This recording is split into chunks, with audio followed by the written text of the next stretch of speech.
សួស្តីបងប្អូនថ្ងៃនេះមកធ្វើបង្អែមសង្ខ្យាល្ពៅជាដំបូងខ្ញុំទៅកាត់ស្លឹកតើយដើម្បីដាក់បង្អែមសង្ខ្យាល្ពៅខ្ញុំកាត់ស្លឹកតើយប្រហែលមួយក្តាប់ដៃ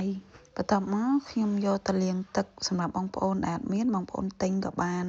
អត់ដាក់ក៏បានដែរតែបើដាក់ឈ្ងុយជាងបន្ទាប់មកទៀតខ្ញុំយកល្ពៅនោះមកឆ្កៀលក្របចេញសម្រាប់ល្ពៅដែលខ្ញុំធ្វើថ្ងៃនេះចំនួន2ផ្លែបងប្អូនយកក្របចេញហើយលាងទឹកឲ្យស្អាតសម្រាប់គ្រឿងធ្វើបង្អែមសង្ខ្យាល្ពៅមានដូចនៅក្នុងរូបដែលខ្ញុំបានដាក់ឲ្យបងប្អូនមើលមានខ្ទិះដូងមួយកូនចានស្ករស1ខាំកន្លះពងមាន់ហើយលាយពងទាពងមាន់3គ្រាប់ពងទា2គ្រាប់គោះពងទានិងពងមាន់ដាក់ចាន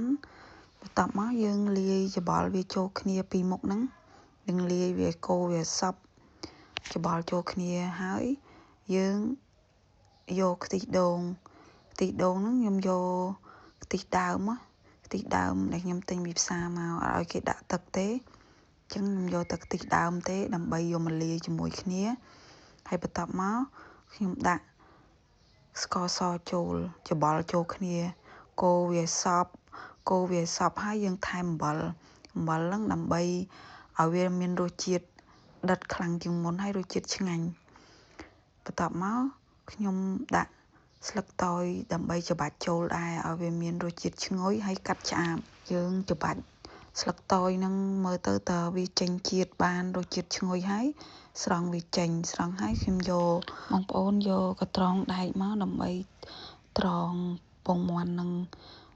កតិចកទីស្លឹកតើយនឹងឬក៏អាចមានសម្បកពងមាន់ចូលមើលត្រង់ឲ្យស្អាតអត់មានពពុះទេបងប្អូនបន្តមកទៀតបងប្អូនយកពងមាន់ដែលយើងបានលាយគ្រឿងហើយមួយស្ករខ្ទិះអីហ្នឹងយើងយកមកចាក់ចូលក្នុងល្ពៅមកពេលបងប្អូនចាក់ចូលក្នុងល្ពៅ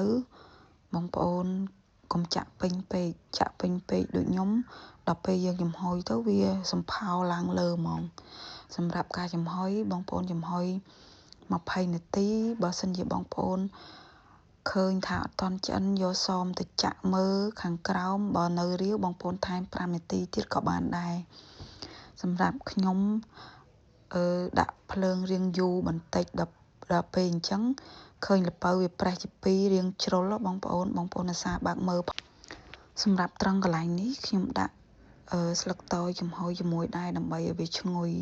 យើងបើកឆ្នាំងមកគឺឈ្ងុយតែម្ដងបងប្អូនសម្រាប់ដូងហើយនិងស្ករដែលខ្ញុំដាក់ហ្នឹងរសជាតិផ្អែមល្មមបងប្អូនអាចសាកធ្វើបាន